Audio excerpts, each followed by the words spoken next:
This show is proudly supported by Habitats at Home, Australia's leading PVC reptile enclosure specialist. Check them out on Instagram and Facebook at Habitats at Home, and be sure to visit habitatsathome.com.au if you're in the market for a new PVC reptile enclosure or other reptile accessories. Massive thanks to Tyson over at Habitats at Home. We'd like to thank our podcast sponsor, Veranabay, reimagining reptile keeping through innovation.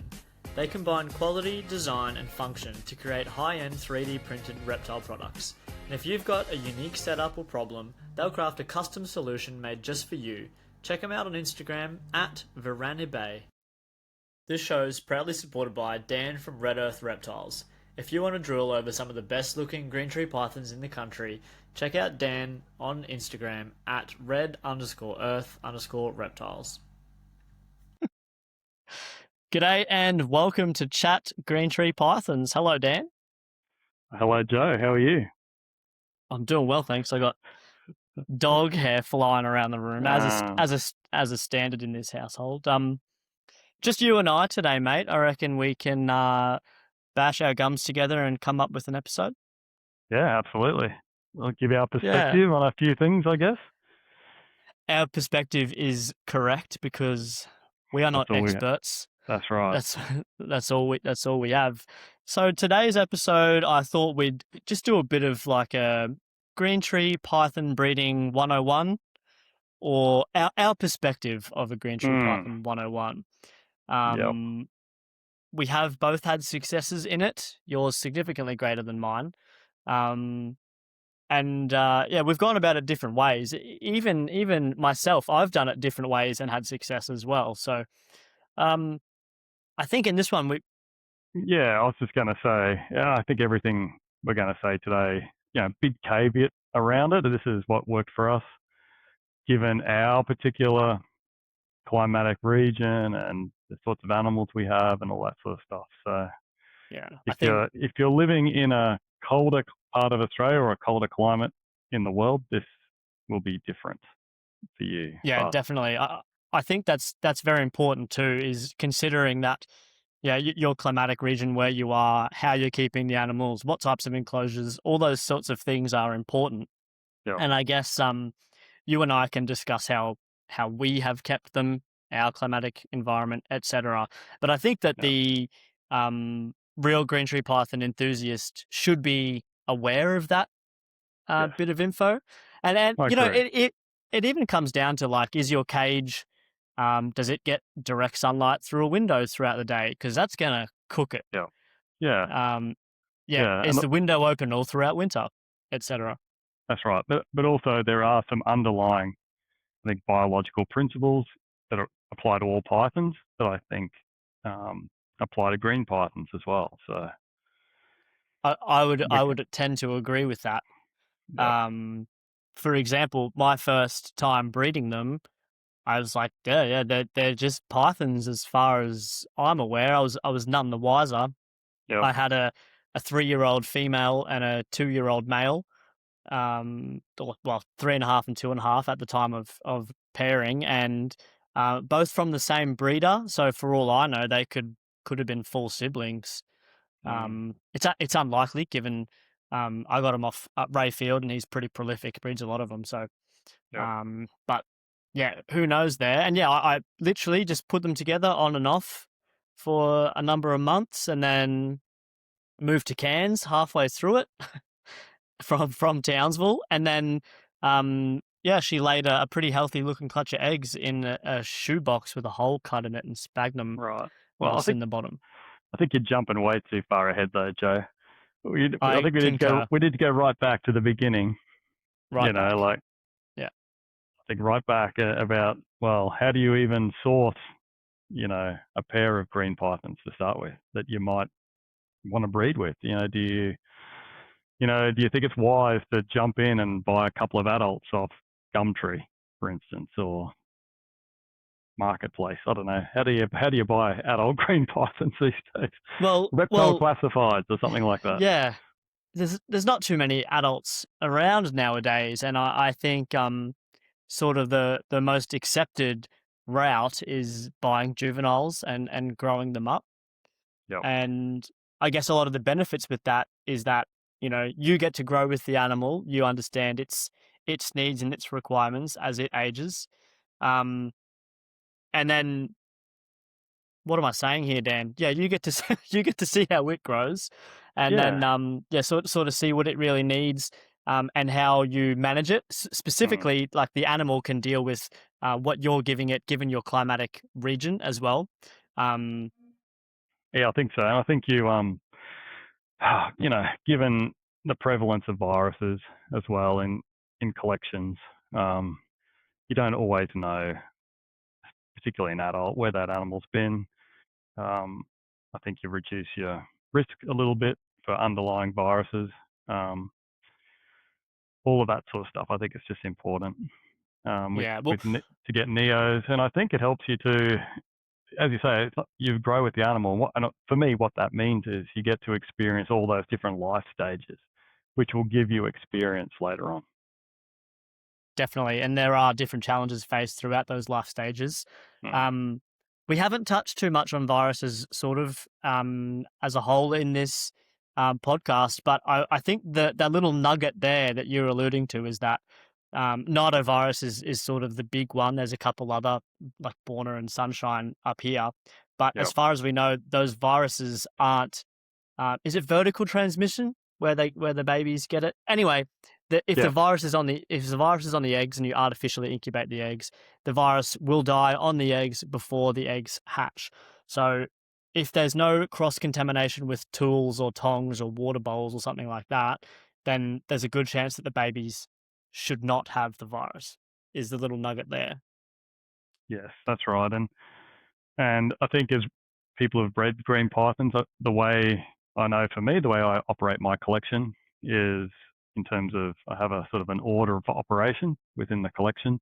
So every morning when I come in and do my checks, I always start with my youngest animals, and then work my way through the collection. So I've got my collection set up in sort of age range, so I can start and move through that collection, and I never go the other way. Use hand sanitizers and the rest of it as well. Yeah, we could do a whole episode Oh, on we could, viruses and then protocols and biosecurity and whatnot, but yeah. that's I not think, what this I, one is. no, and I think what's good about getting a neonate is really probably the relationship you can get with the breeder as well. So, once you've started that relationship, you understand where the animal came from. If you have any problems, um, it's likely that that breeder will help you through it. Yeah. Um, Yeah, you know, and likely all the way through it too. If they've I bred them, agree. they've clearly got half an idea on how to do it. So, Yeah. um, Yeah, and it's exciting, I think, as a breeder to see people succeed with animals you've produced. Um, I know for me it's quite gratifying. So, yeah, it's a good thing. yeah, for sure. So, buying a sex neonate is, well, that's just you don't hear those two words when talking about green pythons in that No, order anyway. no. Um, what's So, the go so there? that is the biggest risk, I guess, on the other side, is that it's a complete gamble.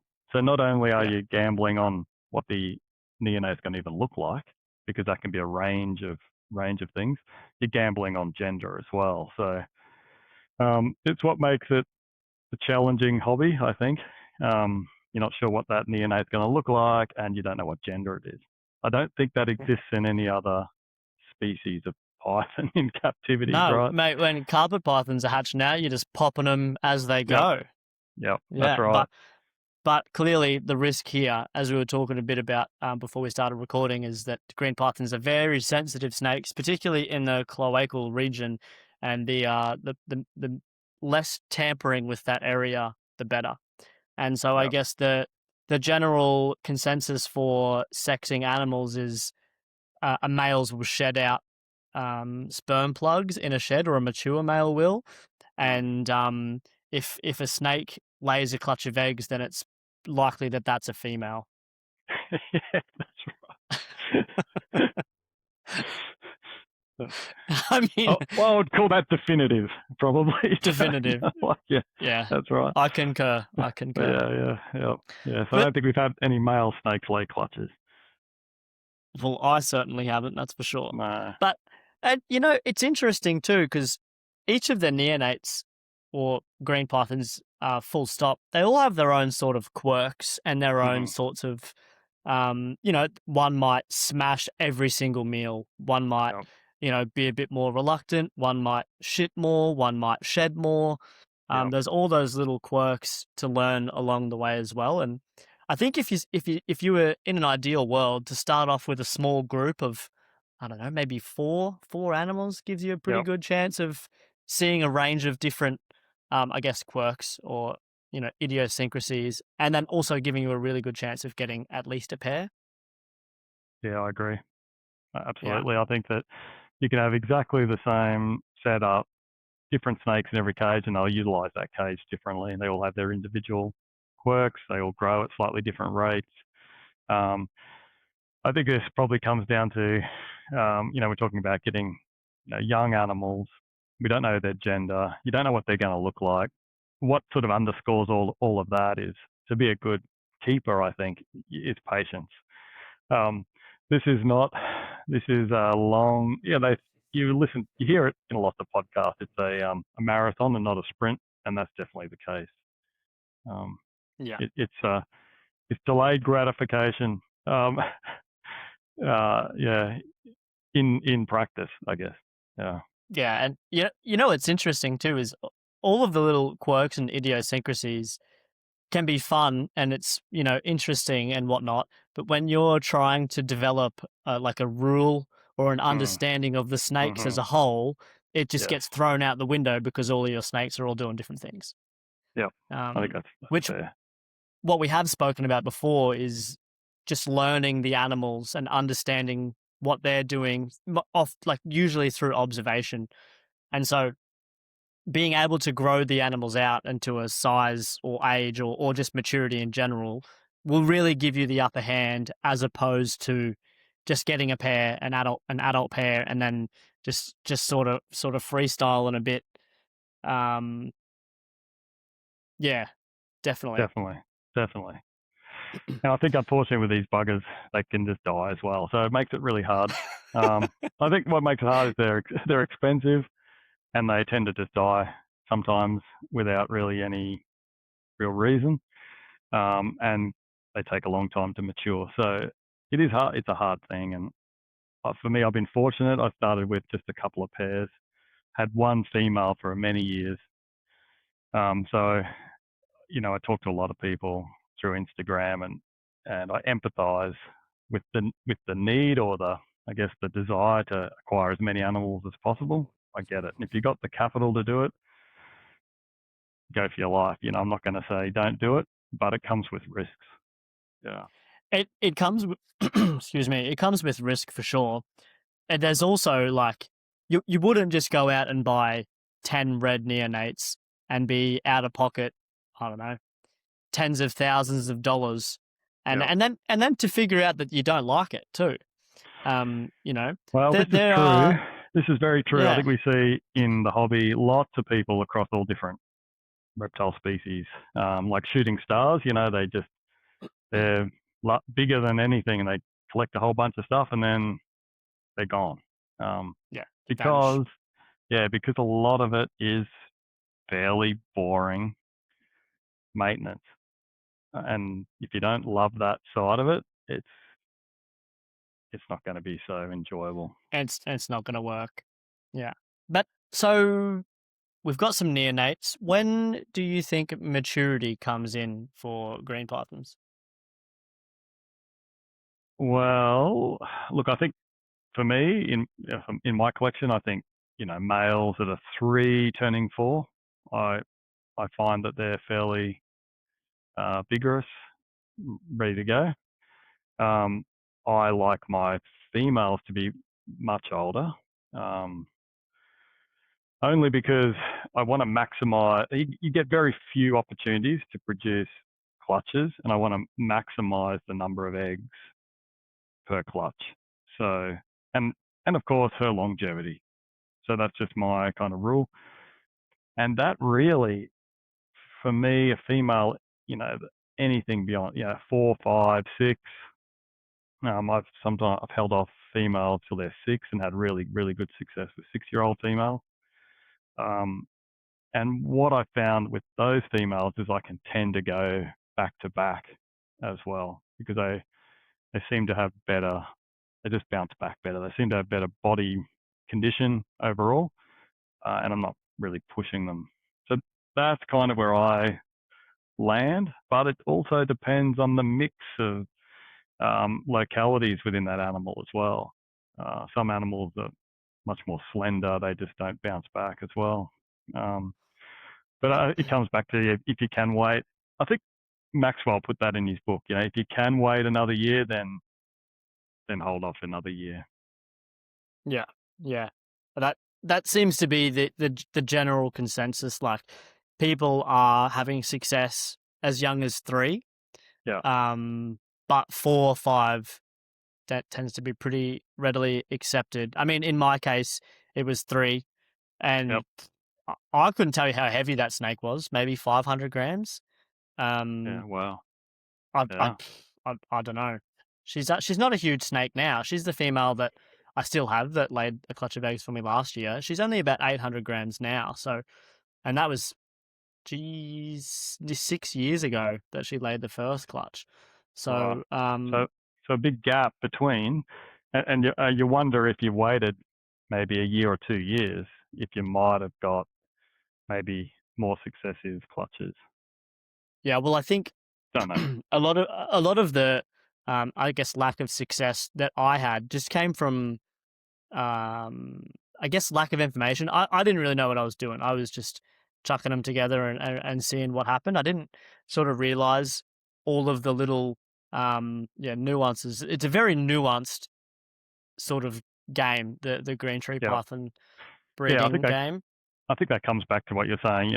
When you observe your animals, you get a sort of, you understand the rhythms. I think of your animals and picking up on those little cues. I've got females sitting on the lowest perches up here. They never do that, but this time of the year they do. And it's like, okay, what's going on there? They're super ravenous. They're hanging on the cool side, and so that Yeah, gives me a little bit of a cue that something's going on. yeah, yeah. So you've got a mature pair. What's the thoughts? And I guess, when do you start thinking about what you're gonna do? I'm keeping it real vague for you, Dan. So just say Yeah, just yeah. say whatever you want. No, But no, no, no, when do that's you start okay. thinking about it, and what are you thinking about?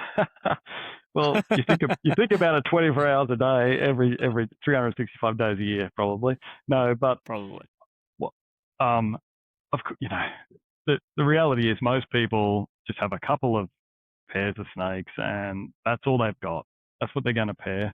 Um, I'm fortunate that I'm at a bit of a point where I'm trying to work a plan. Um, so I've got a bit of a long-term plan. Um, I don't want to voice that plan in any way because it might just, you know, jinx They're everything. listening. They're Yeah, they're listening. listening. They're listening. But you want to have a bit of a plan around, okay, what pairs do you think will go well together? Are you trying to increase inbreeding or decrease it, or what are you trying to do? I think we can talk about that a bit later. Actually, I'm a bit passionate about that, but I think for me, you're thinking about, okay, in the October probably of the prior year, you start thinking about, okay, what's the run up look like? So I start thinking about, okay, um, how are these animals looking? What's my feeding schedule? Did they breed the year before? If they didn't, what's their weight looking like? Maintaining their weight. I don't want them to get too fat, particularly the females. So I'm just monitoring all of that type of stuff. Um, I like to fast my animals. Don't know. I think this is probably something I've changed over time. And I was thinking about this just the other day. There was a period in my life that every December we would go away for 3 or 4 weeks. I had Wow. family in a different part of the state. Pack the kids up, we'd go visit them, and of course I'd leave my collection. I had one guy looking come around once a week or whatever. But I didn't want him to have to clean out, you know, crappy cages and all that sort of For stuff. sure. So I was, so you're planning, okay, I'm going to feed here and then it'll defecate, then I won't feed. So I never really even thought about this, actually, oddly. And I'll tell you why, because most of the time I was using the Maxwell book around cycling, and he was big on thermal cycling. But looking back over time, obviously I've started food cycling those animals now. So, Yeah. they've had probably a good 6 week food break before I'd come back and start feeding again. These days I'm going a little bit longer, so I'm looking for at least 10 weeks, maybe 12 weeks, Yeah. which is a long time without food, but it depends on the female. Yeah, for sure. And is your how do you work out your timing? Because I know in my case, the first time around that I successfully bred them, I was just freestyling. I was feeding Yep, whatever, it didn't matter. yep, But last year, having some success, I sort of mimicked what I assumed would be happening in their natural range, not all that far from here. yep, And so in the driest, hottest months of the year, I really cut back on the food to zero, and I didn't feed sort of half November, December, uh-huh, January, and then I started feeding again in February, March, yep, April, May, I think ish. Anyway, something like that. They didn't get fed when it was hot and dry, and then when it started raining lots, I fed them heaps, and then started pairing. And are you in a similar frame of mind for the timing of your fasting? I'm doing it a bit later to you. So I'm using those November, December, January months because they are so hot to feed. Um, Yep. Thinking, well, because I'm keeping mostly ambient, our temperatures are quite warm. I'm trying to use that like ambient high nighttime temperatures to help with digestion. Just with the speed of just getting her Yep. digesting food, and then I cut food off at the end of January, and then that tends to, for where I am, by the time you're reaching sort of April, my nighttime temperatures are just naturally starting to drop. So I'm Yeah, for getting sure. my whole room is on the smart sensors. It's synced to the sunrise sunset of my location. So for me, there's a couple of cues that's going on. We're getting some dips in nighttime temperatures. It's not feeding, and the daylight hours are starting to reduce. Yeah. Yeah. Quite a Um, few cues there. yeah. So I'm just trying to, because I don't really know what works by itself. So I'm just trying to do everything I can. Um, Yeah. Yeah. I guess yeah, with a lot of snakes, it's like temperature cycling seems to be yep, pretty effective. yep. Um Geez, Dan, my head's in a bit of a spin. There's just so much we can go into with like each little tidbit of information. But Yeah. Oh, look, um I think for me the takeaway or something I've learned is I think there's a biological mechanism to say, okay, snake goes from no food to an abundance of food, or so when those animals switch on, I start feeding smaller meals more often. So when I bring yeah, them back on, temperature's dropping at the same time.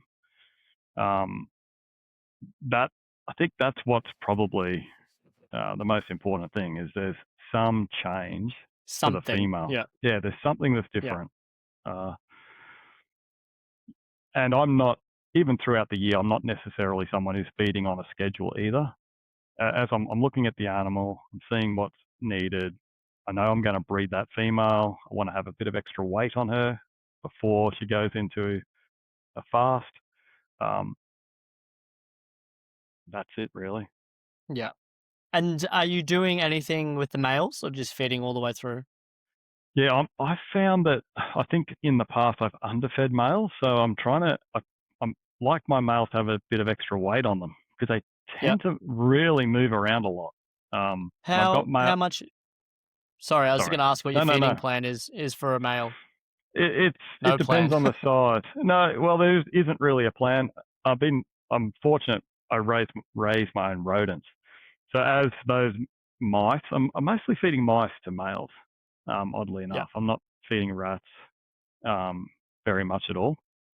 And so as I'm growing those mice out, I'm like, oh, these guys need to be culled, so they will just get fed out. yeah. Dan, you Um, just said something that makes me realize that we're not normal people. You said that you're fortunate to raise your own rodents, yeah, and that's that's right. not commonly accepted. No, that is true. But what it does, it gives you. Oh, I really like the idea of being self-sufficient and sustainable Yeah, in the collection. So it's something that I've got control over. Once you start getting a bunch of babies, you really want to have choice of and you need a lot of it because yeah. you know I couldn't even imagine trying to raise a bunch of neonates and all on frozen thawed purchased rodents. Every time Oof. you have to Ouch. throw that stuff in the sink, it'd be lots of dollars or in the Lots bin. of dollars in the Yeah, bin. yeah. Yeah, yeah, yeah. Don't put your rodents in the sink. No, I don't know why I said that. Anyway. So, uh, so the animals have had a break on food. They're back yep, on the food again. yep, Temps are cooling down a bit. It's yep. getting to about May-ish, May, June, and you're Yeah, looking at starting to do some pairings.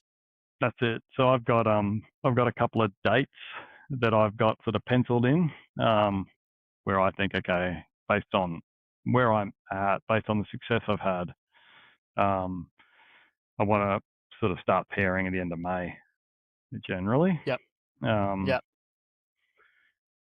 I've tried early. I've had some success.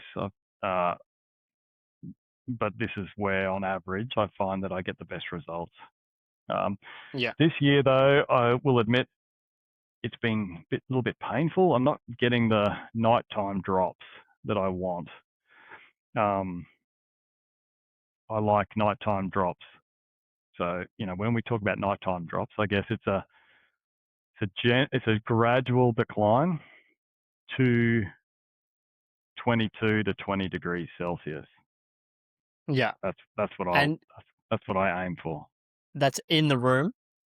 That's in the cages. Okay. Yeah. Geez, that's chilly. Yeah, but it's only when you look at the graph, it's only for Oh 3 or yeah. 4 hours in Few hours early the morning. early morning, and then it'll rot. By sort of my heat comes on about 10 o'clock in here, and so by they get another 6 hours of 29, 30 degrees under the heat panel. Yeah. Yeah. And so we talked about this at length last year when I was going through my breedings. You want 30 degrees pretty much to be as hot as it gets specifically for the girls. Yeah, definitely. When I temp gun my females, I like them to sit between 29 and 30 degrees. If they're 29 and a half, I found that they that's where I get my best results. If they're too hot, I tend to get slug outs. Yeah. And what's your thoughts on heat and like length of heat? Like if it's 31 degrees, is like an hour at 31 too much? 2 hours at 31? I don't know. Yeah, I Like, don't know. is 31 once enough Yeah, to I make think them slug I out? think that's fine. The I'm when asking I for when myself. Yeah, oh, yeah. When I had trouble with my animals, they were in 900 by 600 by 600 enclosures, and they had a Yeah, small fluorescent light in them, which produced a lot of heat. yeah, So I think, thinking back, there wasn't a gradient that they could get away. I think the whole box itself is probably sitting at above 30 degrees. Um, that was a sort of a limitation on that design.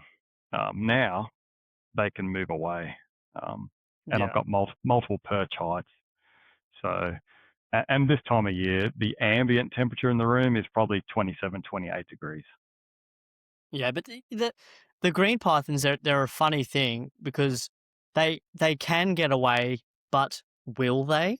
Mm. You know, I Yeah. I feel like if you just put a heat lamp on top of them and turn it on, I don't Yeah, know. that's right. Yeah, they could.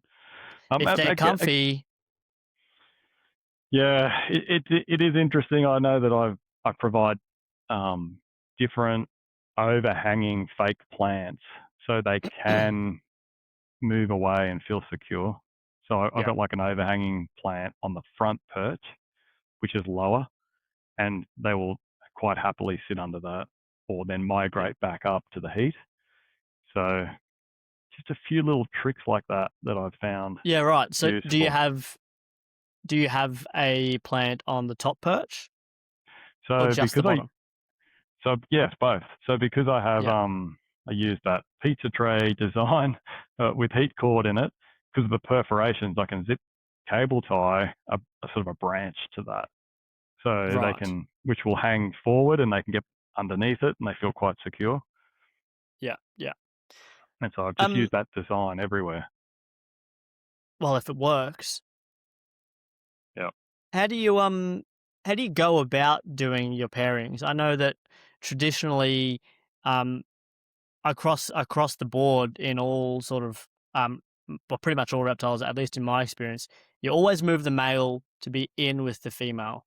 The females often require just a little bit more care. There's a lot more involved with them yeah, internally, so you don't want to disrupt them. You want to keep them as calm and sort of stable as possible. So the yep, male, all he's got to do is yeah, yep, throw just the tail over and get the job done. So it's no skin off his yep. back, so to speak. So you want to That's keep the right. girls comfy and move the boy in with the girl. Yep, that's exactly what I do. Yeah, In he goes. I usually go sort of or late afternoon, but not yeah, too late that she's off the perch hunting. But you can sort of give them a tap on the nose, with a hook yeah, or something if you have to. yeah, yeah. Um, I've never had any issues.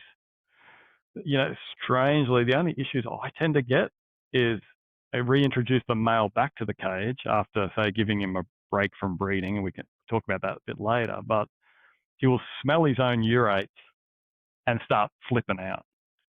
So I get Yeah, that a okay. fair bit. I get that a fair bit in my collection. So I get a male, put him back in the cage. He starts smelling his own urates on the perch, and he starts arcing up, um, Stupid. just banging his head against the everything. You'll you'll be on the female, and you'll think that, and you'll be bashing his head against her. He'll be coming at me through the front of the cage. Got many males that do that. Yeah, Um, right. and Very and so I interesting. so I have to hang a towel over the front of the cage to just Yeah, minimize the visual cues, and then he tends to settle down. calm down a bit. Yeah, Yeah, but and so but sorry. no, no, no, you're right. So that's an Uh, odd thing I have. So a lot of guys talk about the female, attacking the male. I've had the opposite. I've had males just go berserk. They yeah, just go just Burko in there and full. they bash around and carry on. Yeah, and I Yeah, find because that even this time of the year, if I take males out, they will start to combat me. combat you. Yeah, yeah, yeah, yeah.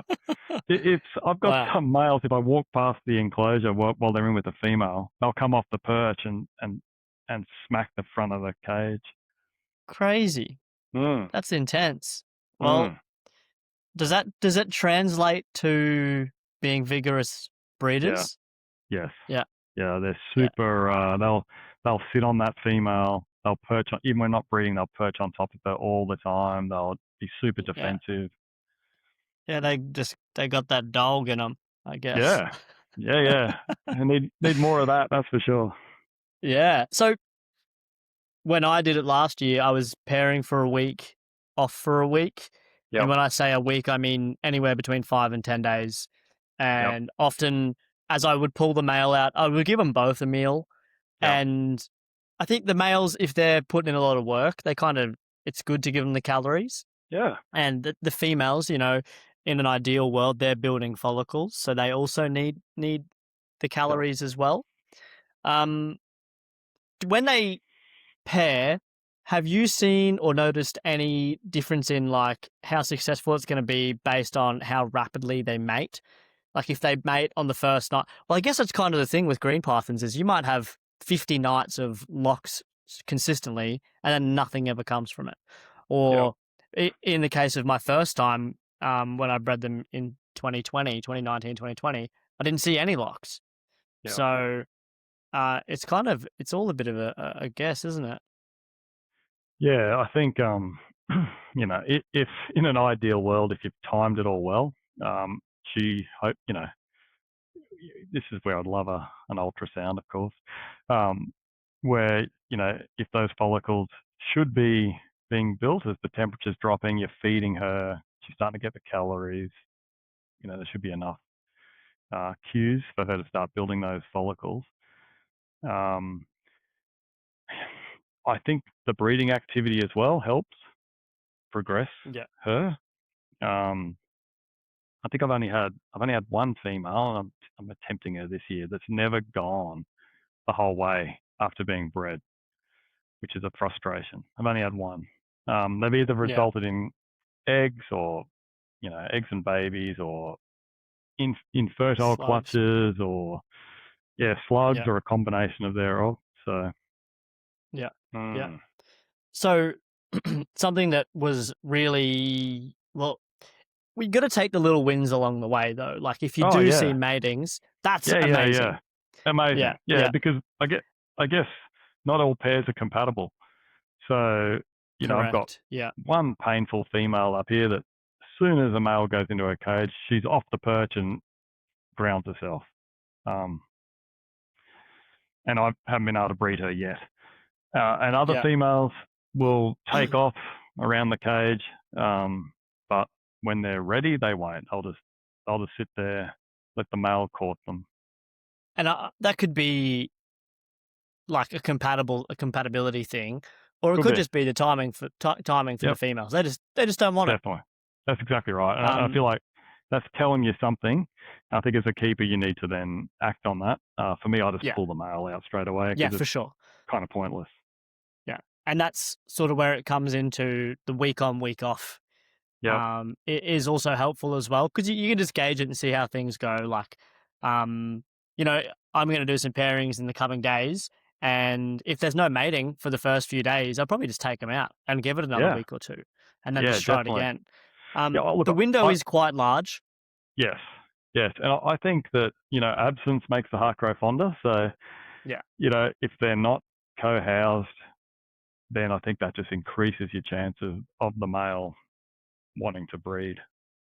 yeah, yeah. Absence, like in the sense of Just being generally they're separated. kept separate. Yeah, yeah. Yeah, Take him out. If he's not yeah, interested, take him out. I can't see the point. If he's yeah. sitting But don't there and take he's him out for 3 months. no, Take no, him no, out for no. a week or two. Yeah, I just use that as an opportunity to feed the female again. Yeah. Just keep pumping the So calories in. the feeding thing last year I found very helpful, and I had another small win after, like, it must have been 6 or 8 weeks of matings. Yep. I offered the female a meal and she refused it, which Yes. is a ravenous, Yep. very healthy, large female smashing every single meal that you could ever possibly offer her. And she refused that meal. That's a really good sign that she was focusing on other things. Yep. Um, and that's Oh, pretty standard across the board, hey, with oh yeah. females. I would say when they refuse a meal, that's probably the time I get excited Yeah, because for me that's like okay, thank goodness, so it's happy because pairs will breed, right? That'll happen. But once they refuse a meal, that means that follicles are a certain size, and she's now between that um, peak follicular development and an ovulation. yeah. So what I know that over on Trap Talk they've talked often about, um, after they refuse a meal, there's about 4 weeks until the ovulation, Yeah, and I think that depends on how yeah, often you're feeding, because if you yeah. Of don't course, offer a meal yeah, for 2 weeks, it could ovulate How I don't Um, know, whatever yeah, yeah, the plus or minus is there. But regardless, it's very exciting, and then it's yeah, time to keep an eye on a female. And last year for me, I had a camera on the girl, and every morning, man, even sometimes I was waking up in the middle of the night just to scroll back through and look at it. And yeah, it's a motion sensor camera, so every time they move, it picks up and videos it for 15 seconds or whatever it was. Mate, yeah, I spent way too much time watching them do nothing. They yawn a lot. yeah, They yeah. cruise around a lot. But Look, one, I agree with you. My wife says to me, I hate breeding season because I tend to get up in the night or roll over and put the camera on yeah, and look and see what's going and on. have a She's look. like, Yeah. I think I remember there was one night, middle of the night, she says, I don't miss breeding season, just out of the blue. Because you do, you get obsessed. And Yeah. it's funny, isn't it? Like, I've tried really hard not to be so obsessed this year. So I'm like, if I wake Is up it in the working? morning, yeah, well, I have been. I've been a bit more relaxed because I'm kind of sick of feeling like, yeah, I just like, okay, let's see what happens. Yeah. More of an approach. Bit of a laid back approach. Yeah, yeah, I think so. We'll So see. We'll see. the ovulation comes around, and you know it because Yeah, you've been watching it. You watch it unfold, true. But I'd say too, Joe, that a lot of people are like, oh, this is an ovulation, but but it's not it's just follicles. big follicles, and she looks Yeah. big, and you think, wow, this is ovulation, and then you Yeah. get an ovulation, and you realize that Yeah. wasn't an ovulation. Oh shit. Yeah, I Yeah, think for me, at least in my sample size one from last year, where I saw the ovulation, like every day, just like you said, every day I was looking, I was like, oh, maybe that was it. Oh, maybe that was it. But yeah, when she actually did ovulate, it was obvious.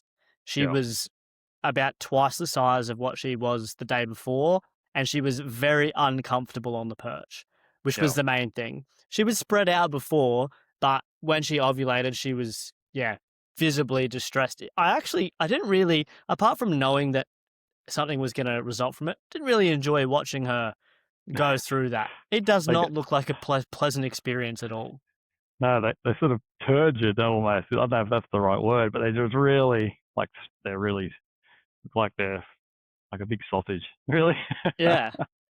And so forgive my rudimentary a breakdown of an ovulation, but it's where the follicles slash follicles The move ovum, through yeah, into the ovum. Yes, good. yeah, That move through into the oviducts to be fertilized, yes, and then and shelled, once and shelled in the oviducts.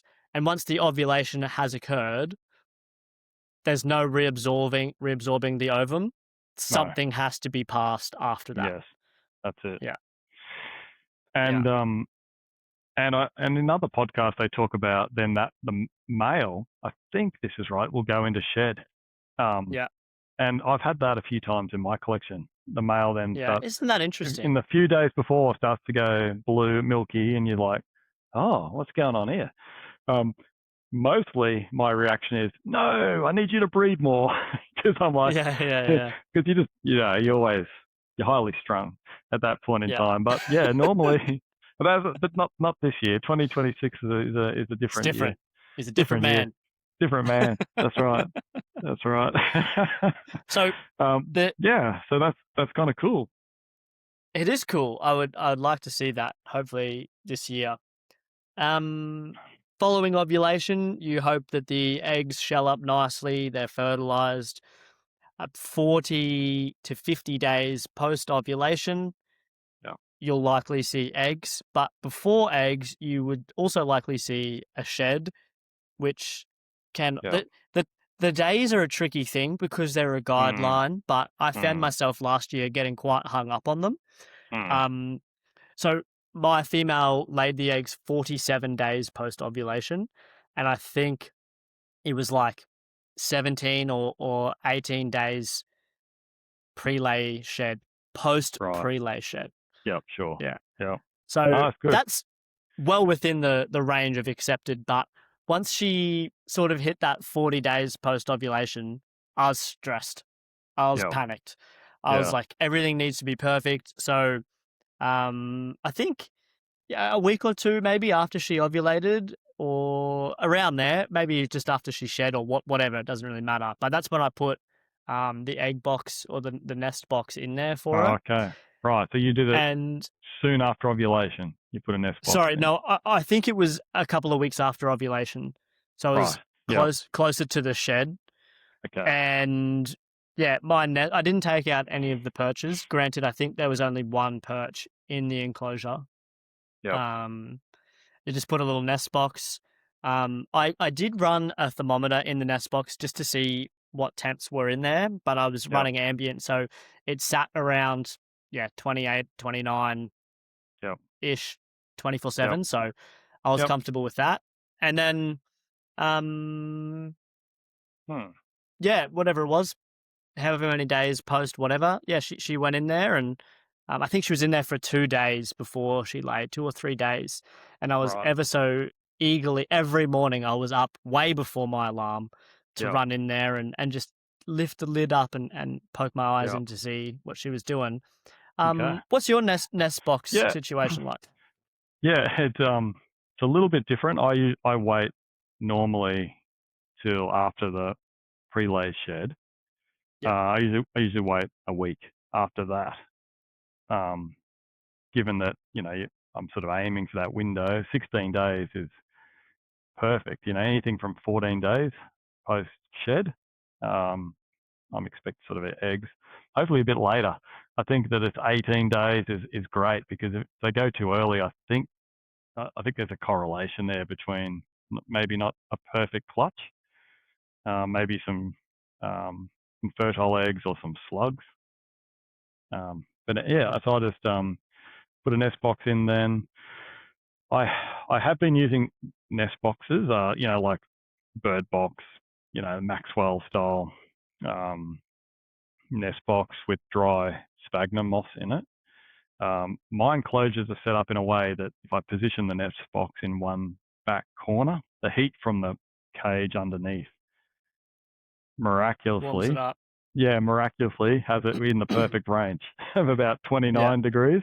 And Yeah. I will just move it a little bit to get it right, and I just use the heat gun to look at floor temperature. Yeah. Um, but what I do is, this is the complete obsession. In the lid of that box, I've got a 50 mil hole with a camera in it, down on it, so Yeah. which is secured off. So then I don't have to peek in. I just look at the camera. Look at the Um, camera.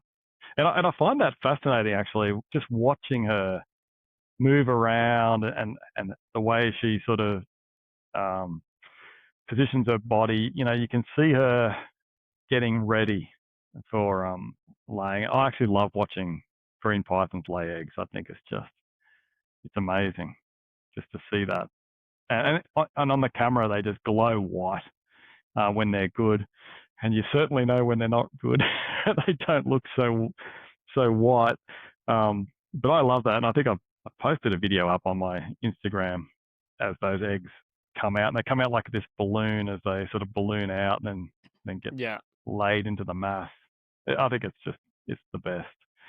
That's Um, awesome. yeah, so that's what I do. Usually, of course, that usually happens at sort of 3 a.m. So Yeah, of um, course. Yeah. I sort of wake up for post day 14 at 3 a.m. to see what's going on. But Yeah. that's okay. That's okay. And then day 15, day 16, 17, Yep, that's 18. right. Yeah, Yeah, the longer it goes, certainly the more stress builds. That's for sure. for sure. Particularly with, you're worried about egg binding and stuff like that. Yeah, never fun. Actually, that's something too, that we skipped. I know that last year I was concerned about that, listening to podcasts, talking to you, talking to others, and really doing my best to avoid egg binding or dystocia.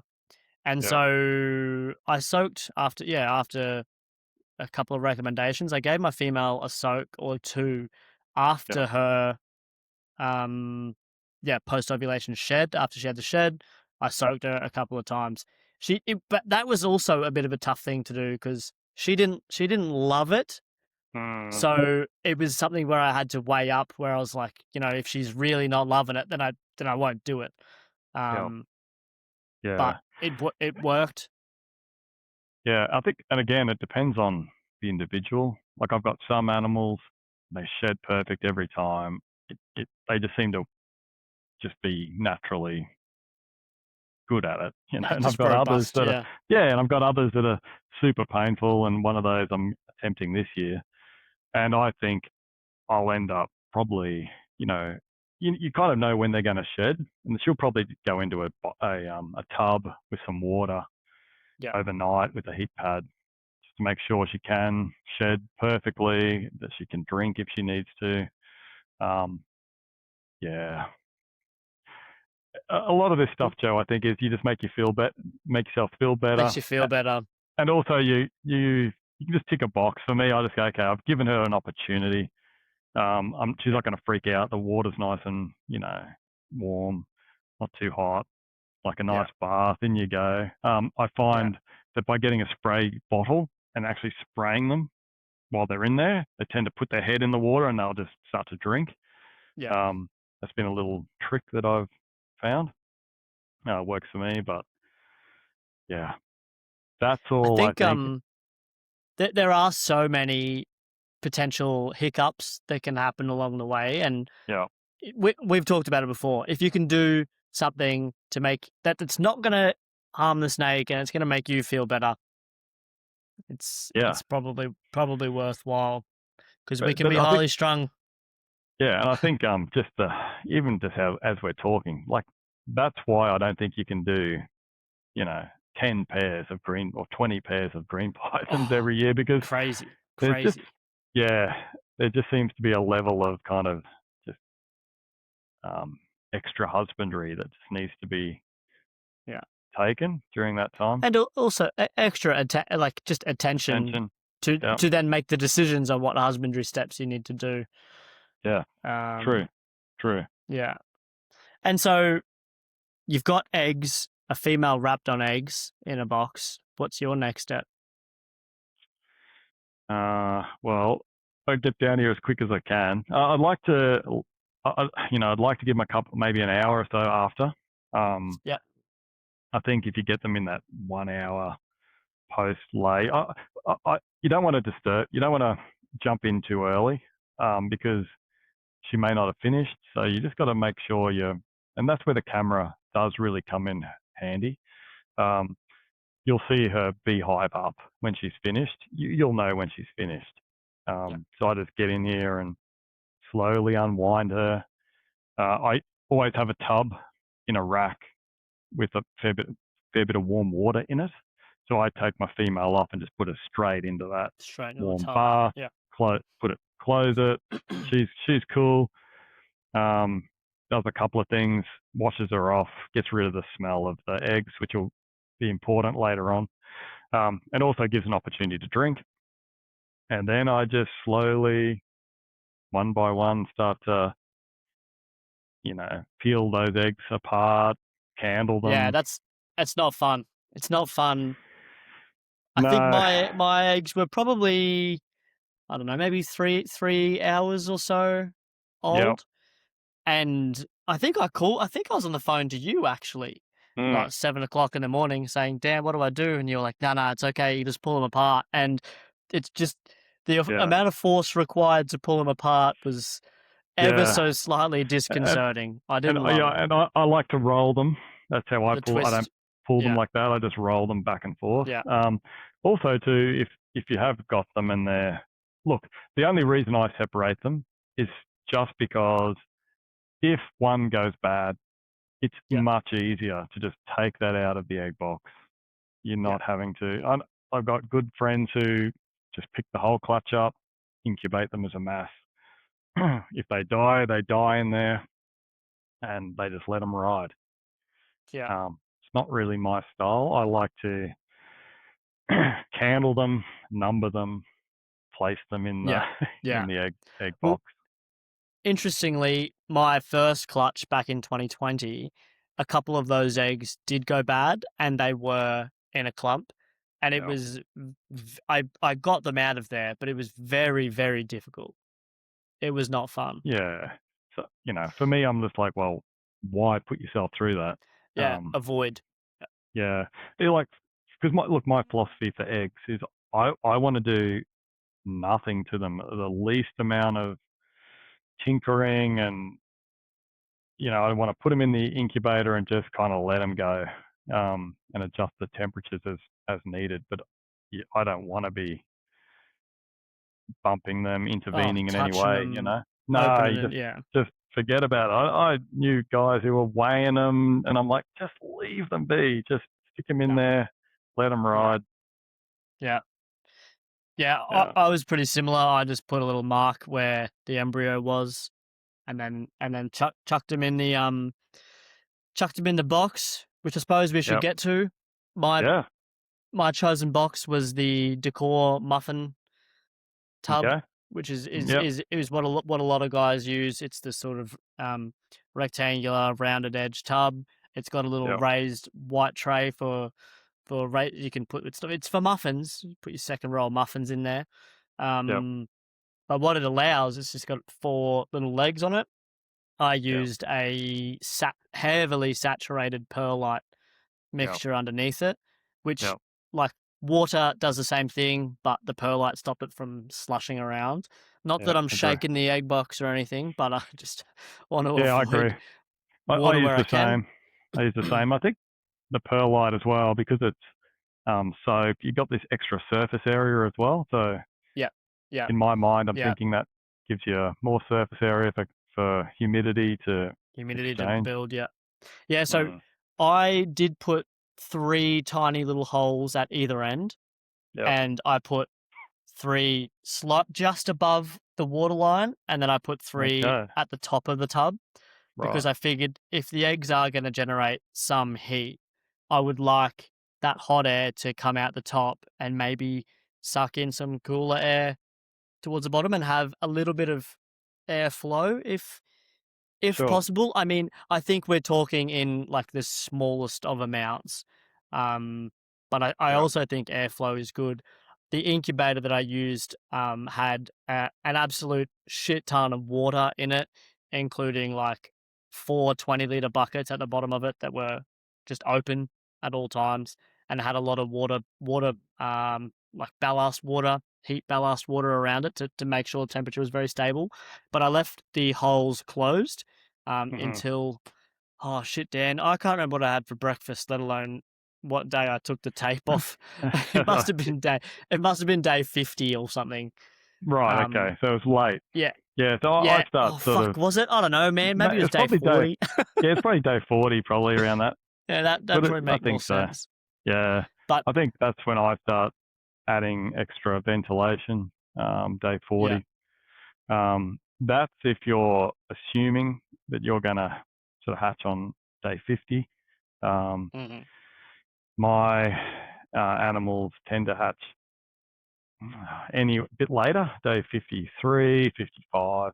So yeah, I think, yeah, where this year, the clutch I had with Darren, they hatched on the morning of day 50.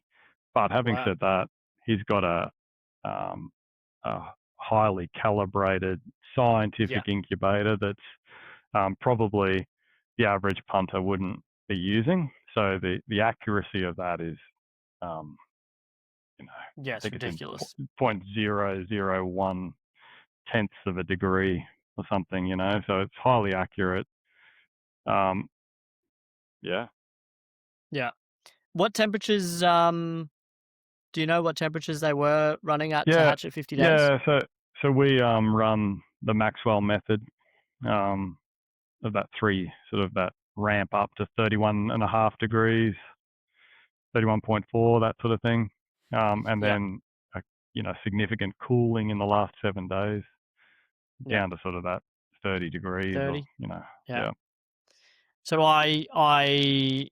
mine was not a scientific lab grade incubator. It was an old drinks fridge with some heat cord and a fan and a thermostat. Yeah, Um, but with that's all the all I ballast use. waters, very stable, 30 Yep. degrees, no change, which I was very happy with. I didn't want to have to stuff around. So Yeah, definitely. um, 30 That degrees that's was good. it's an interesting thing, Joe. Like, I think if you're gonna, if you're thinking in the October of the year before, I think, okay, I'm gonna breed some snakes. I think, I'm a big believer in control the things you can control, or at Yeah, least, so go ahead and set up your incubator, get it going, measure it, understand it. Um, yeah, don't do it. You practice, like, people don't go out and play a game of football without years of practice. Like, yeah, you yeah. don't start Don't turn the practicing on the incubator football on. field. No, Yeah, don't turn the incubator on the day the eggs hatch. Oh, the no. day the eggs arrive. Sorry. Yeah, no, definitely not. And, even make up a mock up, put some balloons. I've done this, it's nuts, but I've little water balloons of water in the egg boxes and measured their surface temperatures and, okay, That's awesome. understood what sort of fluctuations I'm getting. Yeah. Yeah, understand that your incubator is going to operate differently depending on what's going on in the ambient temperatures around it. Yeah, If you totally. Well, think, that's something to consider as well. And you know, absolutely, but we're both in rather humid environments, and so geez, I'm going to butcher this, but I heard a story about somebody pulling eggs out of an incubator and opening the tub. And have you heard about eggs bursting? It's like it's super no, cold, it's super dry, and the eggs just can't handle it. And I think bursting wow, is probably a bit hyperbolic. I think maybe they just split, and yeah, then yeah, some of the egg goop has come out. But what my point is that you and I don't necessarily have that problem because when we're opening up our incubators, it's probably going to be 28, 29, 30 degrees and 80% humidity anyway. But, yeah. um, could totally see how eggs as sensitive as green python eggs could go through some sort of shock if they were to be opened up even in a room with an aircon or something where the conditions are pretty different. Absolutely. I think, look, my rule of thumb is just, you know, gradual temperature changes over a long Yeah. period of time. You don't want to see those significant spikes. Yeah, yeah, which is why it's important to keep an eye on what the incubator's doing. I used Inkbird Yep. data loggers, just Yep. Bluetooth data loggers to keep an eye on it, set to Yep. whatever increment you want. I think I just did 10 minutes to first check it the first few days, and then wound it back out to whatever it was, 30 minutes or an Yeah. hour, just to keep an eye on it throughout incubation. Yep. Mine hatched day 57 Mhm. at 30 degrees. And then when they hatched, I didn't want the perlite slurry to be in the tub anymore. And what was really convenient was when they started hatching, the little muffin tray has two finger holes. You can just lift the whole thing out and Yep. then wet paper Put towel on the bottom, put them back in, lid on top. And I used water from one of the bottles in the incubator to wet the paper towel so that I wasn't using cold water from the tap. So the temperatures were pretty that's similar. clever. I, Yeah, that's good. I mean, Yeah. Yeah. gradual temperature change, if any. But Sure. it's just, yeah, something that I thought. Is your hatching procedure similar? Yeah, it's the hope is, of course, for me, I'm trying to hatch more than one clutch a year. True. So I run two incubators. I've got two Yeah. incubators. One being the cooling incubator for the last 7 days. So I will move those eggs into a cooler incubator, which I'll be able to. Sorry, I'll move it into the same temperature and then be able to cool that down if I've got Yeah. another clutch in there. Um, but if I've got two clutches, then I just operate them in separate incubators that Yeah. I can Okay. then wind down.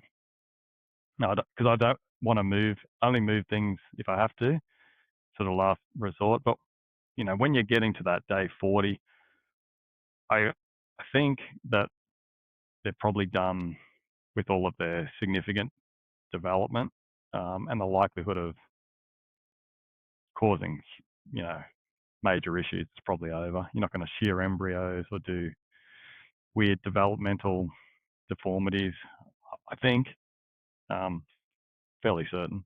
But Yeah, yeah, so that's what I do, and I do a similar thing with you, like you do. Put on wet paper towel, put a perch yeah, in. yeah, yeah. Oh yeah, I should Uh, say, yeah, I just put in some garden lattice, yeah, which yeah, is what I use for perching from now anyway, and that allowed them to all crawl out and yeah. get up And there. I tend to, as they're emerging, I tend to then individually put them into the rack. I don't Yeah. I don't keep some guys keep them all in the